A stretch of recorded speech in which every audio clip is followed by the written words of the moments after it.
امیدواروں کو کاغذات نامزدگی تک جمع کروانے کی اجازت نہیں دی جا رہی ہے اور آج بھی ہمارے ایک امیدوار کے ہاتھ سے پیپرز چھین لیے گئے ہیں۔ گھروں پر ریڈ جاری ہے، خواتین اور بچوں کو تشدد کا نشانہ بنایا جا رہا ہے، ان کو ہراساں کیا جا رہا ہے، امیدواروں کو اغوا کیا جاتا ہے۔ پھر کچھ دنوں کے بعد جب وہ ایک بیان ریکارڈ کروا دیتے ہیں یا پریس کانفرنس کر دیتے ہیں، سیاست سے لا تعلقی کا اظہار کر دیتے ہیں تو ان کو چھوڑ دیا جاتا ہے۔ ایسے ہی آج امجد نیازی صاحب کے ساتھ بھی کیا گیا ہے، اور جو اتنے ماہ سے ملک کے اندر ظلم و جبر بربریت جاری ہے، خواتین، مائیں، بہنیں اور بیٹیاں اپنے گھروں تک میں محفوظ نہیں ہیں۔ ایسے میں عدالتیں انصاف کرنے کے بجائے خاموش تماشائی بنی ہوئی ہیں، اور حالات و واقعات دیکھ کر لگتا ہے کہ آگے بھی ان سے امید رکھنا فضول ہے۔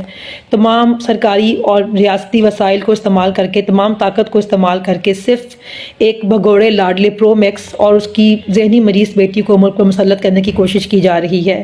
ایسے میں تمام طرح کے حالات سے مقابلہ کرنے کے لیے خود کو ذہنی طور پر تیار کر لیں۔ پی ٹی آئی کی خوبصورتی یہ ہے کہ یہاں پہ مورسی سیاست نہیں چلتی ہے، اس لیے میں ریکویسٹ کروں گی کہ زیادہ سے زیادہ امیدوار اپنے کاغذات نامزدگی جمع کروائیں، کیونکہ اس بار عوام امیدوار دیکھ کر نہیں بلکہ بلے کا نشان دیکھ کر ووٹ دے گی۔ اور میں یہ بھی درخواست کرنا چاہوں گی اپنے اوورسیز پاکستانیوں سے کہ ووٹ ڈالنے کے لیے پاکستان ضرور تشریف لائیں، اور جو لوگ کسی وجہ سے پاکستان تشریف نہیں لا سکیں گے وہ ایسے مشکل حالات میں پارٹی کو فنڈ کر کے زیادہ سے زیادہ مالی مدد کریں۔ بہت شکریہ۔ پاکستان زندہ باد۔